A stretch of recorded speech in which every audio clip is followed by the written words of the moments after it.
Así que hoy vamos a comenzar con el mensaje.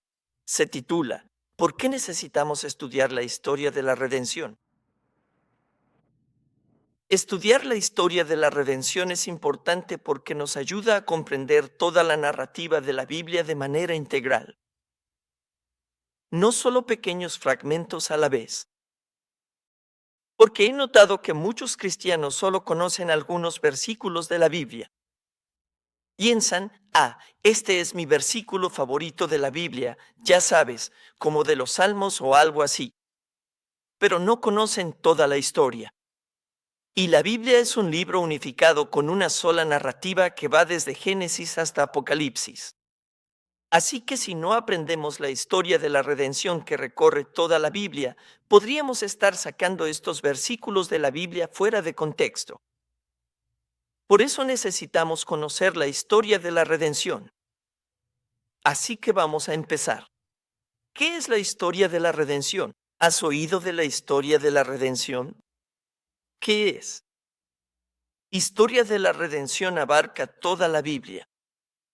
De Génesis a Apocalipsis, esta narrativa es la historia de la redención. Así que consiste en 4 partes. La historia de la redención tiene 4. En resumen, comienza con el origen del universo y la segunda parte es la caída del hombre. Dios creó el universo y puso al hombre a cargo, pero ese hombre cayó. Así que la tercera parte es la redención de esa humanidad caída a través de Jesucristo. Ese es tu primer espacio en blanco. Ese espacio en blanco de 2 líneas, ahí va Jesucristo. Por la caída del hombre, ahora Dios tiene que redimirnos a través de Jesucristo. Y luego, finalmente, esa obra de redención se completará en lo que se llama la consumación de la redención. Y eso se completará cuando Jesús regrese. Así que esa es la visión general de la historia de la redención. Así que si lo dibujas de esta manera, puede que sea un poco más fácil de entender. Entonces, la historia de la redención es toda esta historia desde la creación hasta la consumación de la redención con la segunda venida, ¿verdad? Y la esencia, la parte más importante dentro de la historia de la redención, no es otra que Jesucristo. La esencia de la historia de la redención es Jesús. La historia de la redención es toda la historia de cómo Dios redime a la humanidad a través de la obra de Jesucristo. Es toda la historia de cómo Dios va a redimir a la humanidad a través de Jesús. Bien, punto número 2. ¿Diferencia entre redención y salvación? Seguimos diciendo redención, historia de la redención, aunque muchos no conocen esa palabra. ¿Conoces la salvación? ¿Cómo salvarnos? Ser salvo por creer en Jesús. Entonces, ¿cuál es la diferencia entre estas 2 palabras, redención y salvación? Bueno, salvación es un término más amplio y general. Simplemente significa salvar. Es el acto de salvar a alguien. Pero redención es un término más estrecho y específico. La redención significa el acto de liberar a alguien de la esclavitud del pecado, ¿verdad?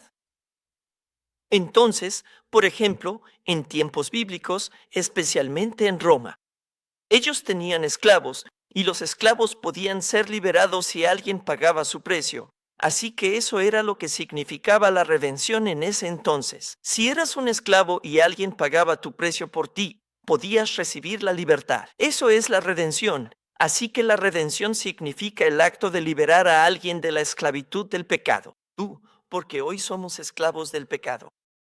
Entonces, ¿quién podría liberarnos? Solo la persona que pudiera pagar ese precio de rescate. Eso es lo que falta ahí. Precio de rescate. Así que la redención siempre implica un precio de rescate. Alguien tiene que pagar el precio. Así que salvación es un término más amplio. Esto no implica pagar un precio. Pero la redención sí. Por eso usamos la palabra redención, porque es más precisa para lo que hizo Jesús. Pagó el precio por nosotros. Entonces, ¿cuál fue ese precio?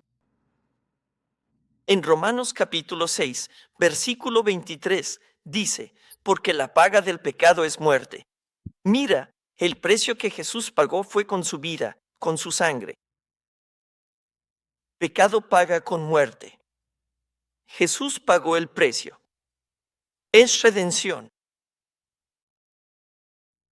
Mateo 20, 28 dice, el Hijo del Hombre no vino a ser servido, sino a servir y dar su vida en rescate por muchos.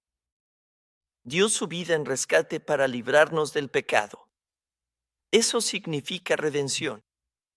Por eso el término historia de la redención es más preciso. Es el término correcto para describir lo que Jesús hizo por nosotros. Número 3.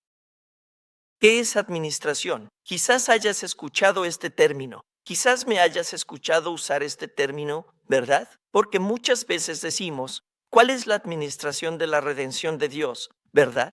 Entonces, ¿qué significa eso? Administración es solo un término para gestionar. Así que en la Biblia en inglés se traduce de varias formas.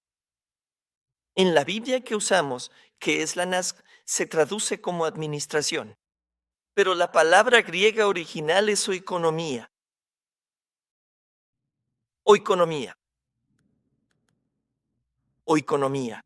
Esa es la palabra griega detrás de administración. Oikos en griego significa casa u hogar. Y nomía viene de la palabra nomos, que significa ley o regla. Así que oikonomía básicamente significa la regla. Al gestionar el propio hogar. Así que normalmente se usaba para significar como el mayordomo. Ya sabes, en la casa de una persona rica y poderosa hay un mayordomo encargado del hogar.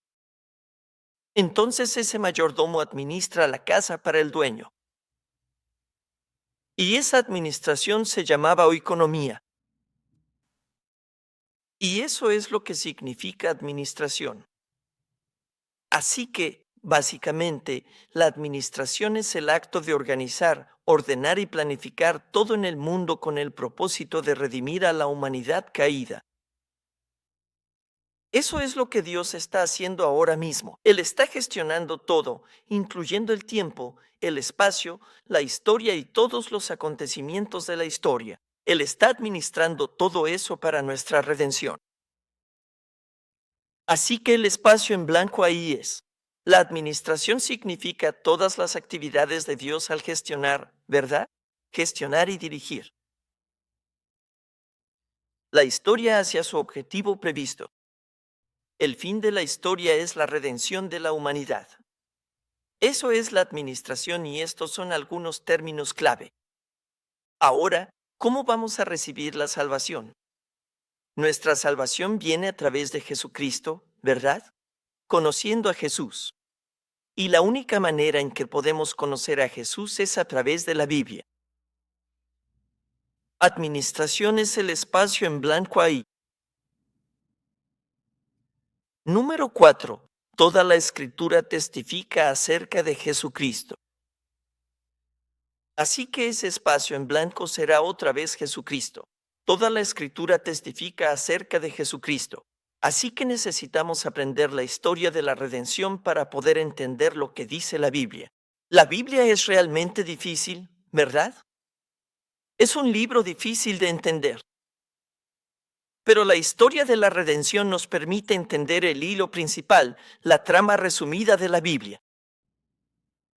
Y en el corazón de ese resumen está Jesús. Así que en Juan capítulo 5, versículo 39, dice, ustedes estudian las escrituras porque piensan que en ellas tienen vida eterna. Bueno, son ellas las que dan testimonio de mí. ¿Quién es ese mí aquí? Es Jesús. Jesús está diciendo que toda la escritura, toda la Biblia, da testimonio de Jesucristo. Y necesitamos conocer a Jesús, porque en Juan 14:6, Jesús le dijo, yo soy el camino, la verdad y la vida. Nadie viene al Padre sino por mí. La única manera en que podemos llegar a Dios, el Padre, es a través de Jesucristo. Así que el orden es el siguiente. Tenemos que aprender la Biblia, porque la Biblia es el único camino para conocer a Jesucristo. Y tenemos que conocer a Jesús, porque Jesús es el único camino de salvación que conduce a Dios, el Padre. Por eso necesitamos estudiar la historia de la redención, porque la Biblia es el principio, la puerta hacia la salvación.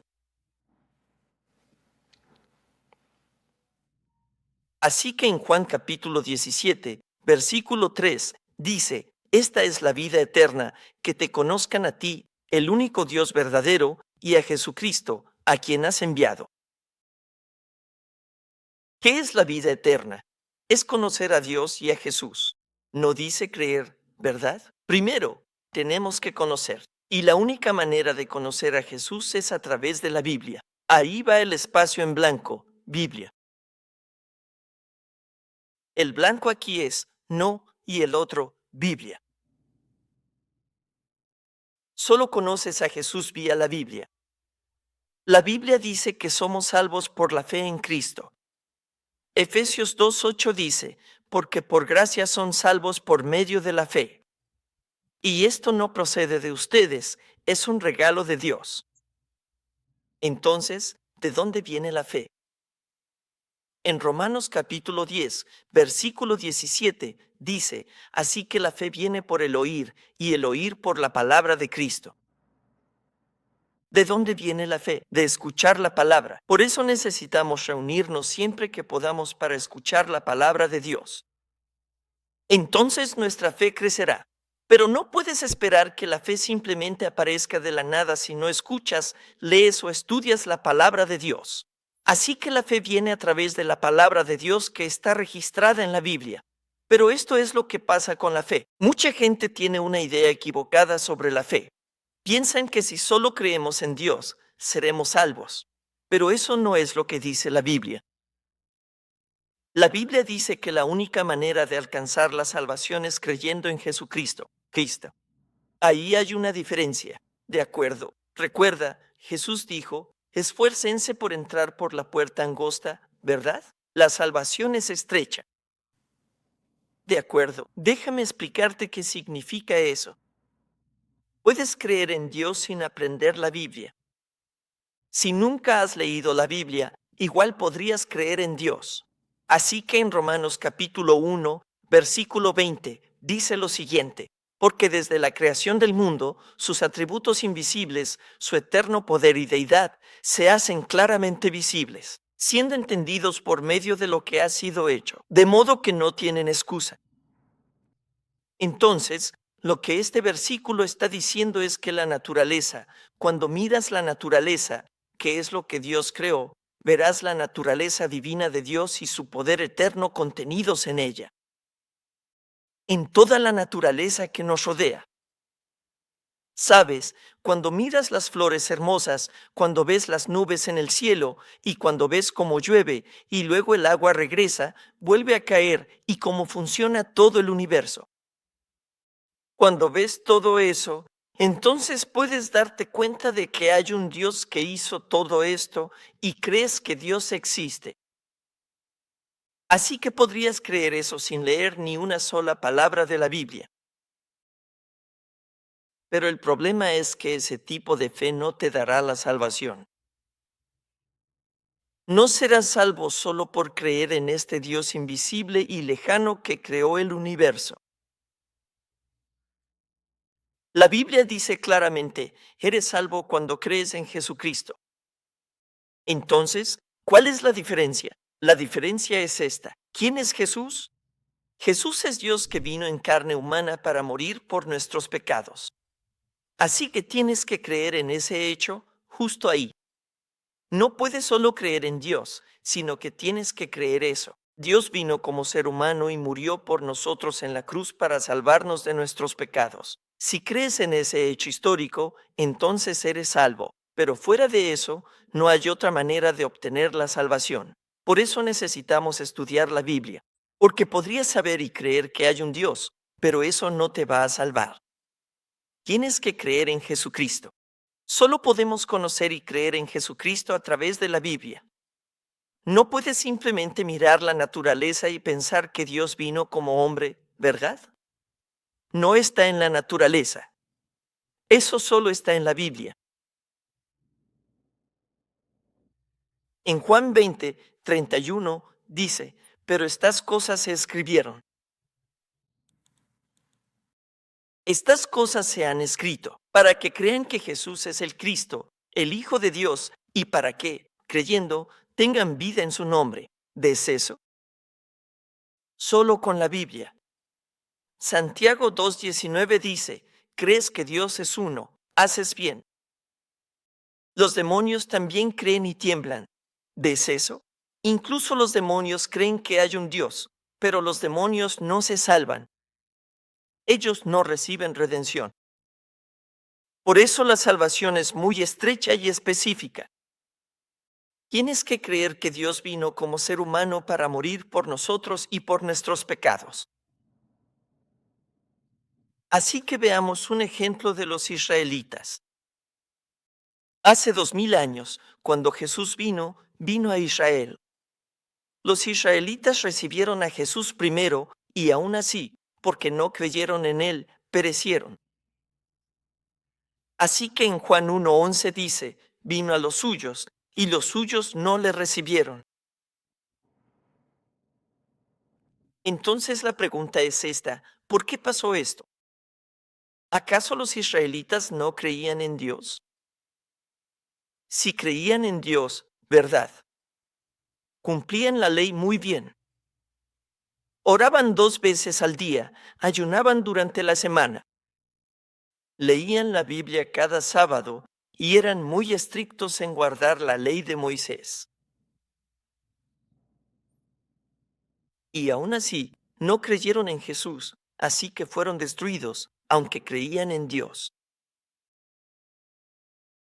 Así que en Hechos capítulo 13, versículo 27, dice, porque los que habitan en Jerusalén y sus gobernantes, al no reconocerle a él ni a las palabras de los profetas que se leen cada sábado, las cumplieron condenándolo.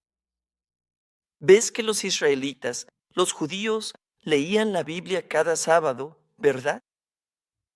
¿Pero qué hicieron? Aún así no reconocieron a Jesús, así que cumplieron la Biblia condenándolo, porque la Biblia profetizaba que Jesús vendría, sufriría y moriría, ¿cierto? Leían eso y aún así no sabían lo que significaba, así que igual fueron y lo mataron.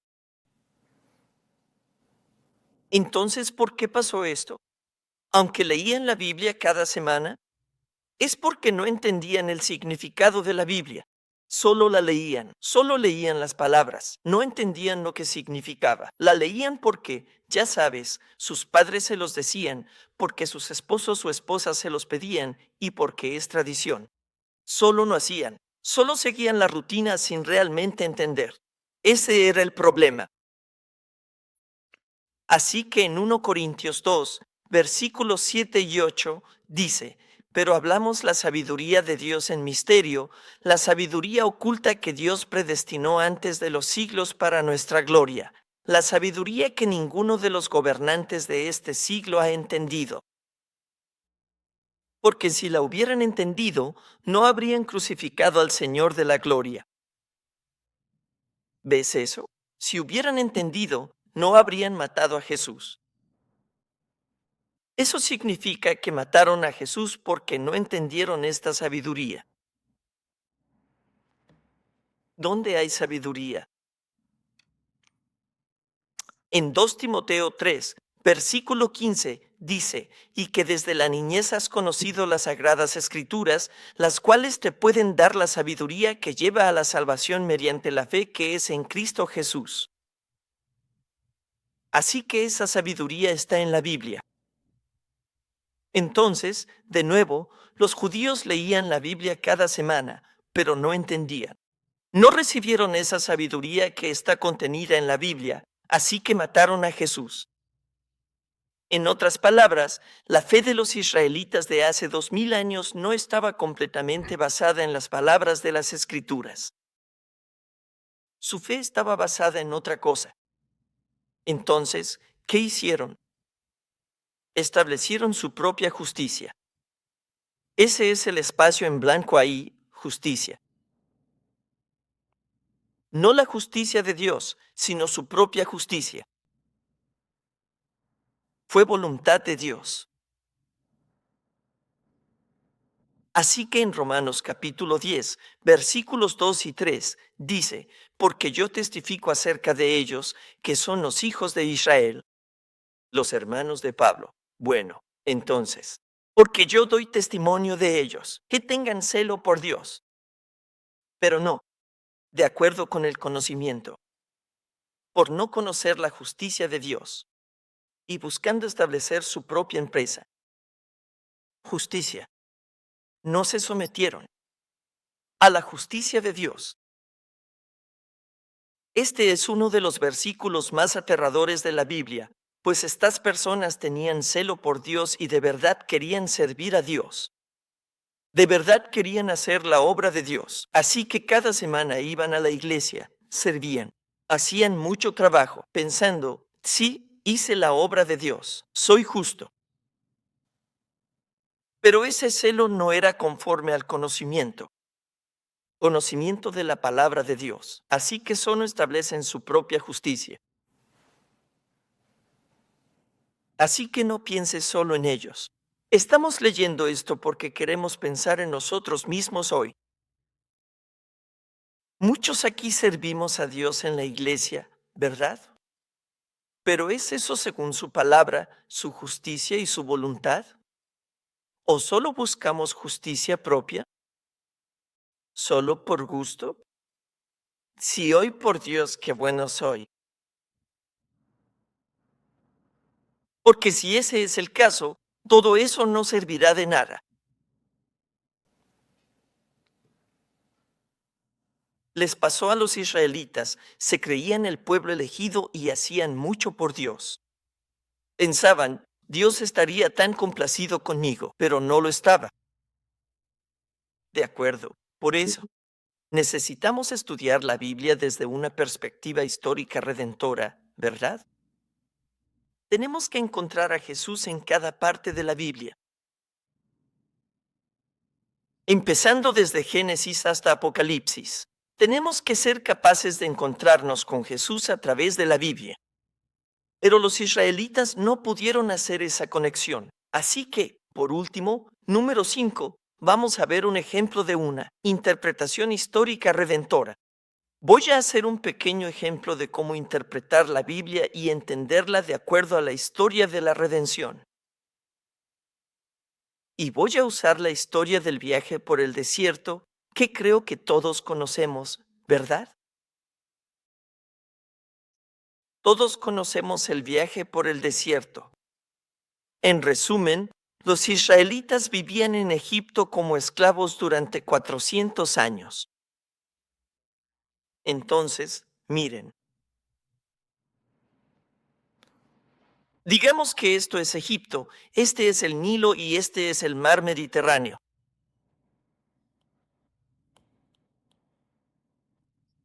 Y aquí está el monte Sinaí. Y Canaán estaría por aquí arriba. Perdón, mi dibujo está un poco, no está a escala. Así fue. Vivieron en Egipto 400 años como esclavos y luego Dios mandó a Moisés a liberarlos. Cruzaron el Mar Rojo, fueron al Sinaí, pasaron el desierto y finalmente entraron en Canaán. Conocemos esta historia, ¿verdad? Entonces esto es solo una historia que ocurrió hace miles de años, porque si ese es el caso, no tiene nada que ver con nosotros, ¿cierto? Pero esta historia está incluida en la Biblia porque tiene una lección para nosotros, porque nos enseña una parte de la historia de la redención. Eso significa que también debemos ser capaces de encontrar a Jesús en esta historia y también debemos ser capaces de encontrarnos a nosotros mismos en esta historia. Bien, entonces, ¿qué significa esto? Veamos esta historia, ¿de acuerdo? Entonces, número 1. Ese primer espacio en blanco es Egipto. Simboliza el mundo caído. Egipto simboliza el mundo caído. En Apocalipsis 11, versículo 8, dice, y sus cuerpos yacerán en la calle de la gran ciudad, que espiritualmente se llama Sodoma, y Egipto, donde también fue crucificado su Señor. Entonces, Jesús murió en Jerusalén, ¿verdad? Él fue crucificado en Jerusalén. Pero aquí dice, mística o espiritualmente hablando, que murió en Egipto. Así que Egipto simboliza el mundo pecador que mató a Jesús. Y los israelitas eran esclavos en Egipto. ¿Qué nos está enseñando eso? Nosotros, antes de conocer a Jesús, éramos esclavos del pecado en este mundo pecador. Así que donde vivimos hoy, este mundo caído, esto es Egipto. Segundo, dice Mar Rojo, ¿verdad? El Mar Rojo simboliza el bautismo. Eso sería el espacio en blanco, el bautismo. Así que veamos 1 Corintios 10, versículos 1 y 2. Dice, porque no quiero que ignoren, hermanos, que nuestros padres estuvieron todos bajo la nube y todos pasaron por el mar y todos fueron bautizados en Moisés, en la nube y en el mar. Así que los israelitas experimentaron este milagro de la apertura del Mar Rojo y caminaron a través del Mar Rojo, ¿verdad? Pero el apóstol Pablo aquí, como 1500 años después, está interpretando eso, diciendo que ese fue su bautismo. Dios les dio a los israelitas un bautismo colectivo, todos al mismo tiempo, en el Mar Rojo. Entonces, ¿qué es el bautismo? Creo que todos aquí estamos bautizados, ¿verdad? Al bautizarte en la iglesia presbiteriana, nosotros no hacemos eso. ¿Qué hacían antes? Sumergieron a Jesús en el río. Al entrar al agua, dices, el viejo hombre murió. El viejo hombre del pecado está muerto. Y luego, cuando sales del agua, ahora eres un nuevo ser en Cristo. Todos tus pecados han sido limpiados en el río. Así que el bautismo significa que el viejo yo está muerto, ahora eres un nuevo ser. Entonces, cuando los israelitas cruzaron el Mar Rojo, ¿qué les hizo hacer Dios? Les dijo que se detuvieran y se dieran la vuelta para mirar los cuerpos de los egipcios muertos en el Mar Rojo. ¿Por qué Dios les hizo hacer eso? Él está diciendo, miren, ese es su antiguo yo, esos son sus. Eran esclavistas, pero ellos ya son un nuevo ser. Son un pueblo escogido. No son esclavos. Tras el Mar Rojo, cambiaron. Igual nosotros. Cuando nos bautizamos, nuestra identidad cambia de ser una persona mundana a ser un hijo de Dios. Es el bautismo. Al cruzar el Mar Rojo se bautizaron. Y cuando te bautizas, cuando bautizo a alguien, proclamo que los he bautizado. ¿Por la Trinidad qué más? Ahora eres un miembro pleno de la iglesia Evergreen, ¿verdad? Así que con el bautismo te conviertes en miembro de la iglesia. Cuando ellos cruzan el Mar Rojo, ¿a dónde entran? Al desierto. Así que ese es el siguiente paso, ¿verdad? ¿Qué es el desierto? El desierto simboliza la iglesia. El espacio en blanco es iglesia. Así que en Hechos capítulo 7, versículo 38, dice, este es el que estuvo en la congregación en el desierto, junto con el ángel que le hablaba en el monte Sinaí y que estaba con nuestros padres. Y él recibió oráculos vivientes para transmitírselos a ustedes. La palabra congregación aquí en griego es eclesia, que significa iglesia. Así que a los israelitas viviendo en el desierto, Dios los llama iglesia. El desierto simboliza la iglesia. Así que los israelitas pasaron 40 años en el desierto. Eso corresponde a nuestra vida de fe en la iglesia hoy en día. Ahora mismo estamos en el desierto espiritual. Aquí es donde estamos siendo entrenados para ser santificados, para llegar a ser santos como Dios. Después de 40 años, cruzaron el Jordán y entraron a Canaán. Canaán es el reino de Dios. Este viaje muestra nuestra fe y lo que debemos pasar. Entonces, un ejemplo o un par de ejemplos que quiero mostrarles a través de esta historia del viaje por el desierto es que Jesús estuvo ahí en cada paso del camino. Jesús está en cada parte de esta historia del viaje por el desierto. Así que veamos algunos de esos ejemplos. Hay muchos más, pero solo escogí algunos. Primero, fue a través de la sangre del Cordero de la Pascua que pudieron salir de Egipto, ¿verdad? El faraón no los dejaba ir, ¿recuerdan? Así que Dios les envió 10 plagas. La última plaga fue la muerte de los primogénitos. Y solo las casas que tenían la sangre del Cordero de la Pascua en la puerta pudieron sobrevivir, ¿verdad? Así que Éxodo capítulo 12, versículo 13, dice: la sangre será una señal para ustedes en las casas donde vivan. Y cuando yo vea la sangre, pasaré de largo sobre ustedes. Y ninguna plaga los tocará para destruirlos cuando yo hiera la tierra de Egipto. ¿Ven? Por eso se le llama Pascua. Dios pasará de largo si tienes la sangre del Cordero. Entonces, ¿qué simboliza esa sangre del Cordero? Esa es la sangre de Jesucristo, ¿verdad?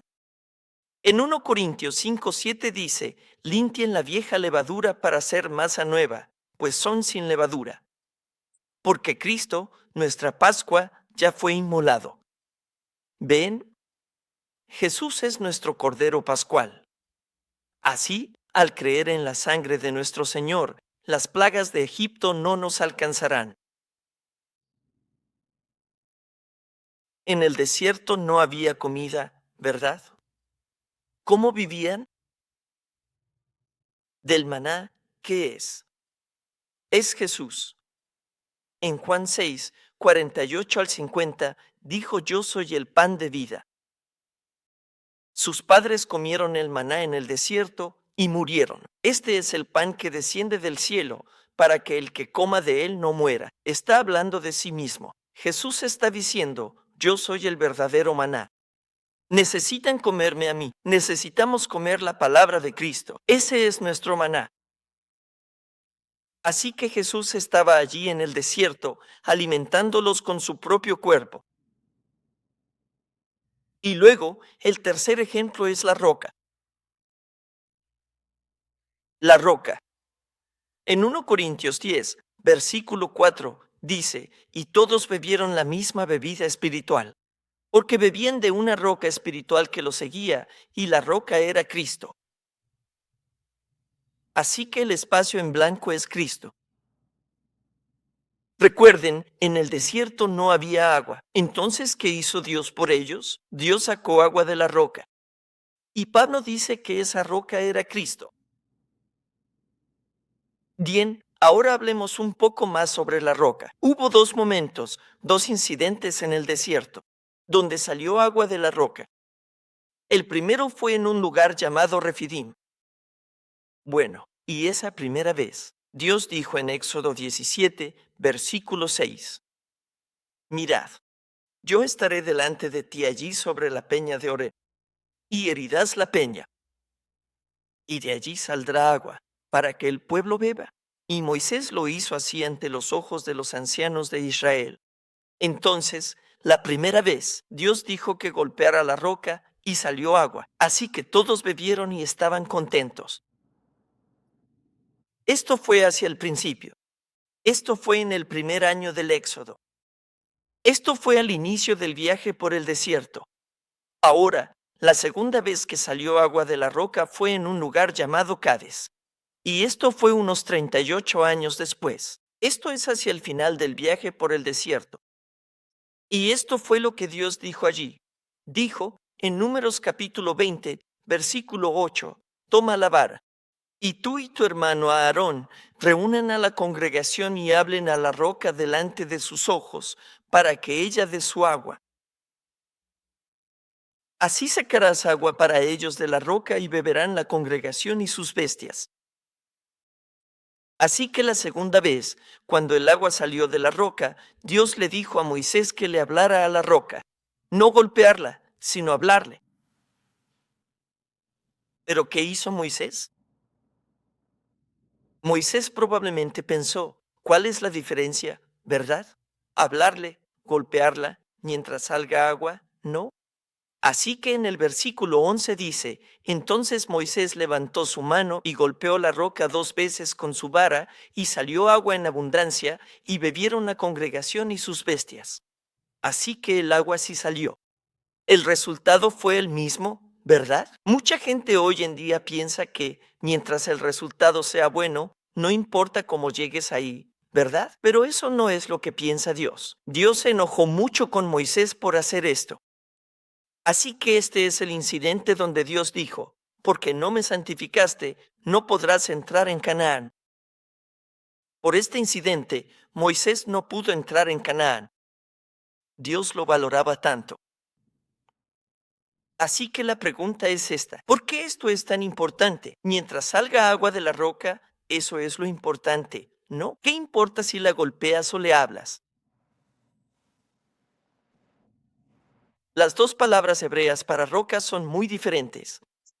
En Refidim, justo aquí, la palabra para roca es tsur, break time igual a 0.5 s barra diagonal, que significa una gran roca que yace plana en el suelo y es muy lisa. Es una gran roca que yace plana en el suelo. Es muy lisa. La segunda vez, en Cádiz, la palabra para roca aquí es una roca alta y erguida con muchas grietas y hendiduras. Dos tipos de rocas muy diferentes. ¿Cuál es la diferencia? La primera fue al inicio del viaje por el desierto, la segunda al final. Así, sabemos que la roca simboliza a Jesús, ¿verdad? Pero ¿en qué se diferencian estos dos incidentes? La primera roca, Tsur, simboliza la primera venida de Cristo.